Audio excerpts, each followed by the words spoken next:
Bismillahirrahmanirrahim. Assalamualaikum warahmatullahi wabarakatuh. Alhamdulillahirrabbilalamin. Wabihi nasta'in ala umuri dunya waddin. Salatu wassalamu ala asrafil anbiya wal mursalin sayyidina maulana Muhammadin wa ala alihi washabbihi ajma'in. Amma ba'du.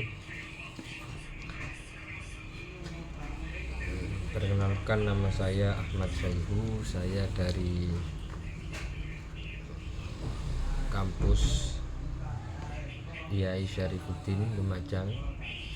Saya mahasiswa Fakultas Tarbiyah Prodi PAI. Di sini saya akan melaksanakan tugas, mengerjakan tugas dari dosen pembimbing saya, yaitu Dr. Ikhwanul Muttaqin MPTI. Saya akan menjelaskan tentang teori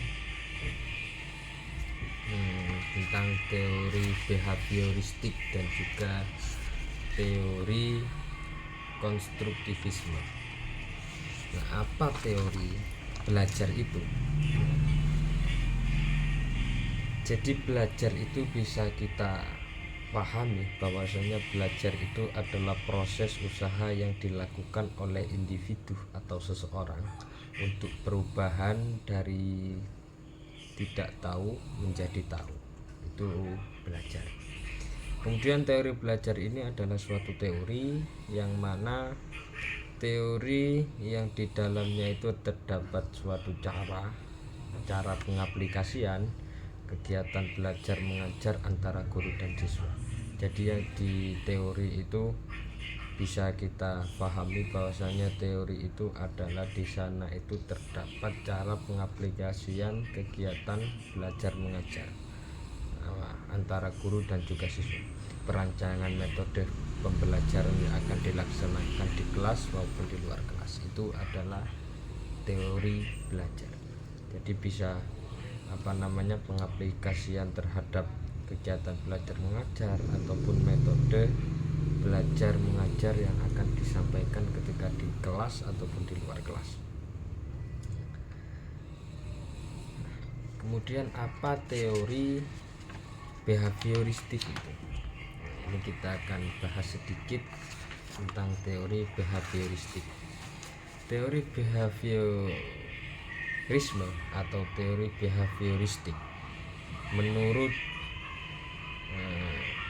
Berliner teori dari behavioristik ini berisi tentang perubahan tingkah laku yang terjadi karena pengalaman belajar. Jadi menurut Berliner bahwasanya teori behavioristik atau teori behaviorisme itu adalah suatu yang pemahaman yang berisi tentang perubahan tingkah laku yang terjadi karena pengalaman belajar. Itu menurut Berliner. Dalam perkembangannya, teori ini menjadi aliran psikologi belajar yang memiliki pengaruh terhadap tujuan peningkatan teori belajar dan praktik dalam dunia pendidikan dan pembelajaran. Nah, ini dalam iring perkembangan teori ini, ini menjadi aliran psikologi belajar yang memiliki pengaruh terhadap tujuan peningkatan, baik itu peningkatan teori belajar dan juga peningkatan praktik dalam dunia pendidikan dan pembelajaran. Jadi aliran psikologi belajar juga dikenal sebagai aliran behavioristik. Kenapa? Karena aliran ini lebih mengutamakan terbentuknya perilaku yang dihasilkan dari proses belajar. Jadi lebih mengutamakan, kenapa kok dikatakan aliran psikologi belajar? Karena di sana itu lebih karena lebih mengutamakan terhadap terbentuknya perilaku yang dihasilkan dari belajar, dari proses belajar. Contohnya seperti seorang anak disuruh oleh gurunya untuk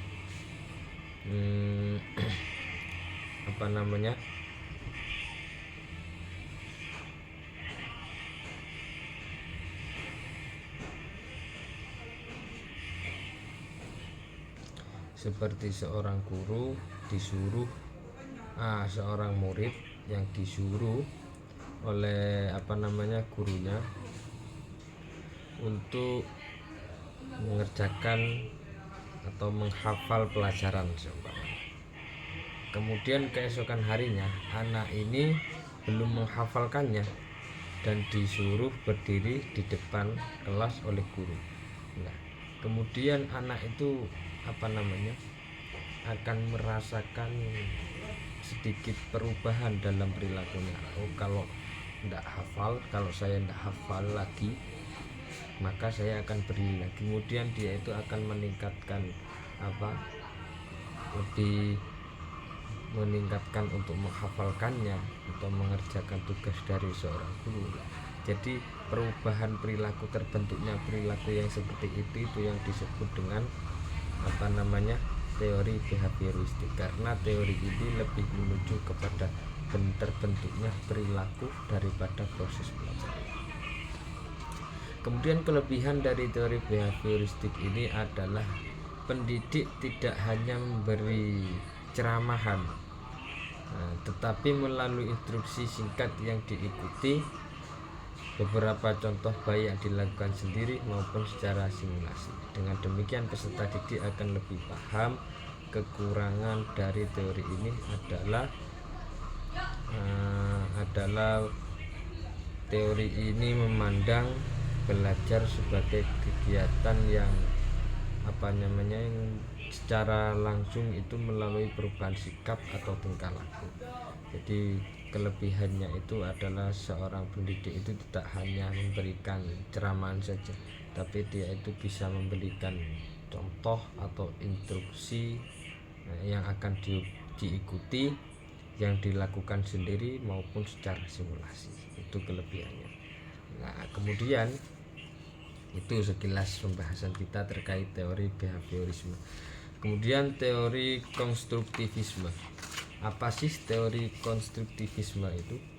Menurut tokoh Asri Budiningsih, yaitu teori konstruktivisme atau konstruktivistik merupakan aliran filsafat pengetahuan yang menentukan bahwa pengetahuan pengetahuan itu kita merupakan hasil konstruksi atau bentukan kita sendiri. Jadi teori filsafat ini adalah merupakan aliran filsafat juga, filsafat pengetahuan yang menekankan bahwa pengetahuan kita merupakan hasil atau merupakan bentukan dari diri kita sendiri. Kemudian teori ini menyatakan bahwa pengetahuan adalah bentukan siswa yang sedang belajar lewat interaksi dengan bahan atau pengalaman baru. Ilmu yang didapatkan tidak dapat ditransfer dari dosen ke mahasiswa. Isi materi pelajaran ditentukan oleh mahasiswa sendiri. Itu seumpama teori ini menurut Asri Budiningsih. Di sini teori ini menyatakan bahwa pengetahuan itu merupakan bentukan siswa yang sedang belajar lewat interaksi dengan bahan atau pengalaman baru. Nah, kemudian ilmu yang didapat itu tidak ia dapat dari transferan dosen ke mahasiswanya atau dari seorang guru kepada muridnya, tetapi isi materi yang dipelajari atau yang ditentukan oleh mahasiswa itu sendiri. Jadi mahasiswa mencari materi sendiri, ya pemahaman itu yang disampaikan, yang ia dapat, bukan dosen yang memberikan pelajaran kepada mahasiswa, tapi mahasiswa itu yang memberikan mencari materi itu sendiri, mempresentasikan, kemudian dosen mungkin hanya menambahi atau sedikit meluruskan dari penjelasan yang sedikit keliru. Nah, seperti itu. Nah, contoh pembelajaran dengan menggunakan prinsip teori belajar konstruktivisme adalah gagasan pembelajaran bahasa kolaboratif, pembelajaran berbasis proyek, mengakui bahwa peserta didik akan dapat menginterpretasikan informasi ke dalam pikirannya dan juga pada konteks pengalaman dan pengetahuan mereka sendiri pada kebutuhan latar belakang dan minatnya. Jadi itu yang bisa saya sampaikan terkait teori konstruktivisme dan juga teori behaviorisme. Mungkin jika ada kekurangan atau ada kekeliruan, saya mohon maaf sebesar-besarnya. Wassalamualaikum warahmatullahi wabarakatuh.